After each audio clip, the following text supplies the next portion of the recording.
Hi there. Yeah, just pulled over. I pulled over because something happened that I just got to talk about. My battles with the family court system are graphically known. And first off, before somebody goes, "Oh, you're just angry with your ex-wife," well, sorry, no, that ain't it. That's not what I'm doing, and don't trivialize what I'm playing with that way. That's completely disrespectful, and I'm not doing that to you, so stop it. Now, what I have been stating and arguing and been winning on are the constitutional infractions that occur inside the family court system. I won an appeal. I won a mandate from a state Supreme Court on this, just to have the family court system turn around, the attorneys and the judges in it work jointly to cover their own asses and create federal crimes. Now, I'm in Texas, where people in Oklahoma and people in Texas, judges, attorneys, committed federal felonies in stealing my oldest son, kidnapping him across state lines against his will, and against authority, and against jurisdiction. It's the same as if your next door neighbor came in and took your kid to another state, because they didn't have the authority. I filed a complaint in federal court, and the complaint never got answered, and the other judge dismissed it because of really dubious things. Now, it's really interesting, the attorney up there that I'm suing was also the head of the Oklahoma Judicial Complaints Committee. Also happens to know the federal judge real well. And real proud to announce, a week or two ago, the Fifth Circuit of Appeals picked up my appeal in that case, and now we're in New Orleans. So, and we have an appeal going here in the state of Texas for what one of the Texas judges did. Completely active bias, complete deprivation of every one of my constitutional rights, and it's going to get really hot and heavy. My job is to put attorneys and judges in jail, federal penitentiary. That's my job. That's my task. I sworn that on as a sacred oath. Now, what that does is it makes all the judges and attorneys treat me, on the other side, in a very snide manner, because I am calling what they are: douchebags, parasites, greedy cocks. I won't say the second word on that one. Started to, caught myself on that one.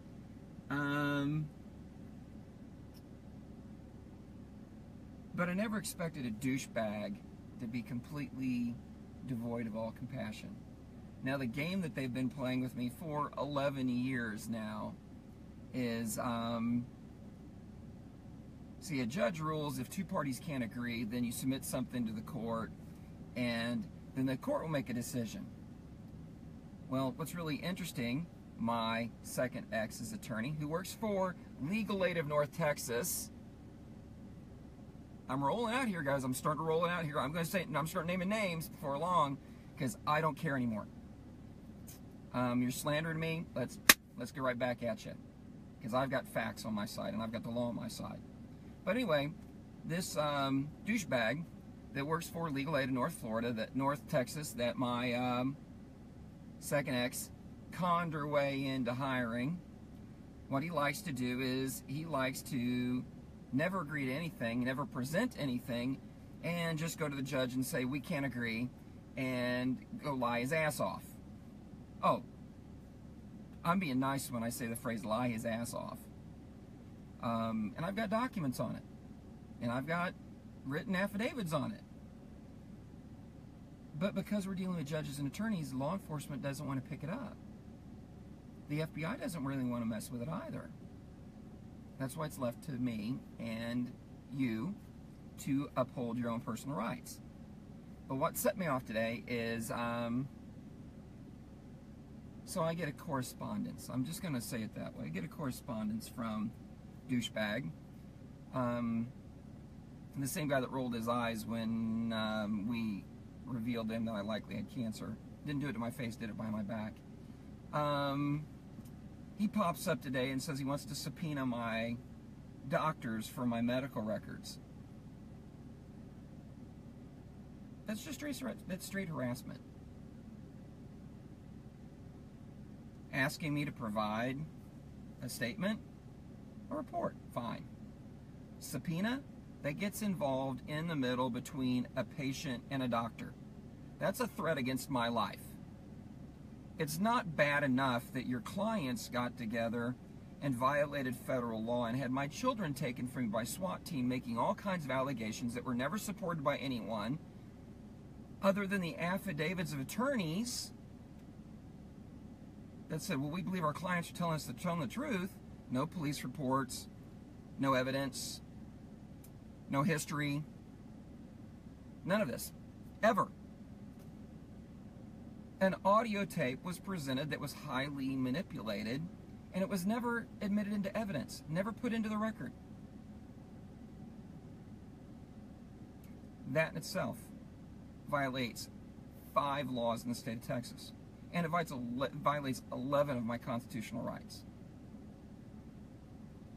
But the judge says, well, I'm not an appeal judge, an appellate judge, so I can't rule on that.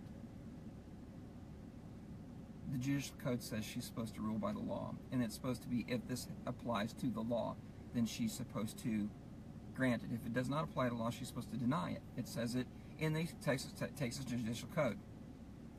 But the third judge in the case has decided appeal it. So guess what?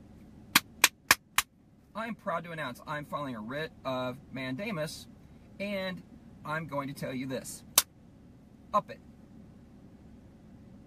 You get between me and my health care, that's one step too far. That's sticking a loaded gun in my face.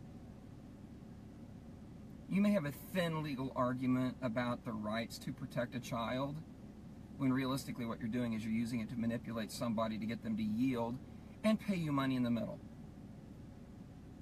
I'm not going to be extorted with my kids, and I'm not going to be extorted with my health care. Declared war. War has just been declared. I read another letter saying, well, the parties can't agree, and the judge is going to do whatever. Let's take it to the appellate court. I'll take it all the way to the Supreme Court. But when somebody can't be civil and can't compromise, they leave you no choice than to declare complete war. Now, that's not a threat against somebody's safety. I'm not saying I'm going to take them and kill somebody. And don't play the drama card that Steve's dropped off the deep end. It's not the case. One man, me, is fed up. I've had enough of your shit. I've had enough of the cutesy games. I've had enough of the, we can do it and you can't hurt us. Well, you can be hurt too. It's not a physical threat. How you hurt somebody like that is you destroy their reputation and you destroy their ability to gain income. You take their ability away to do what they do. And if they're doing it to commit crime, which this is what these guys do, then you take away that ability and then you take all the profits from it as well. 5 attorneys, actually 3 attorneys, 2 judges in Oklahoma, the federal complaint against them for $280 million, which I can back up.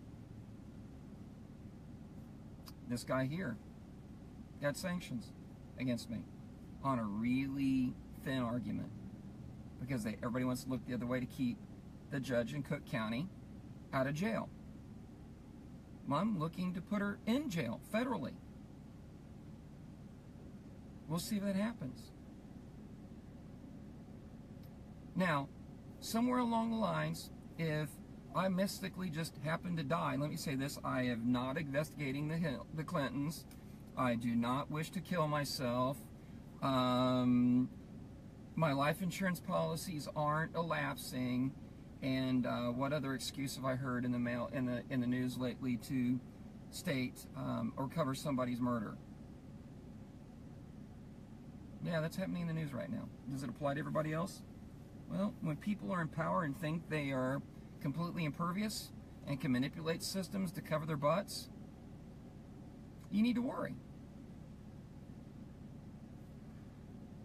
When the Cook County Texas Sheriff's Department, the Texas Rangers, the Texas Attorney General's Office, the Oklahoma County Sheriff's Department, the Oklahoma County District Attorney's Office, and the State Attorney General's Office, and the Oklahoma Board of Judicial Complaints, all of these 7 legal institutions, and the FBI, all refuse to do their job, what do? You put civil actions out, you get public, you get vocal. Want to be political? I can be political. And I can drive to Austin, and I can drive to Washington, D.C., and I can do these other things. And I'm more than willing to. At the end of the day, all I want is my rights upheld, compromise to be handled, and for a person's right to be a parent to be upheld.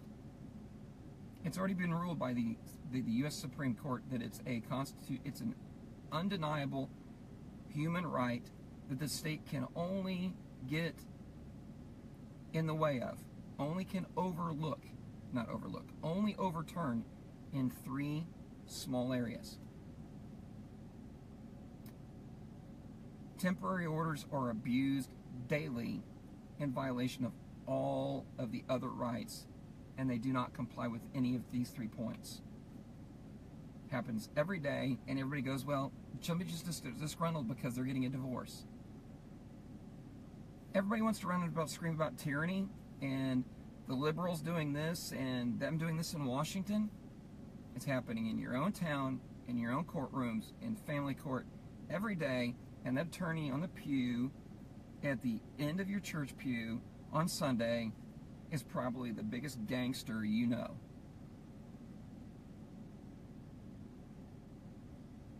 Hold people accountable. Make them do the right thing. That's all I ask. Now, I guess that's the thought for the day.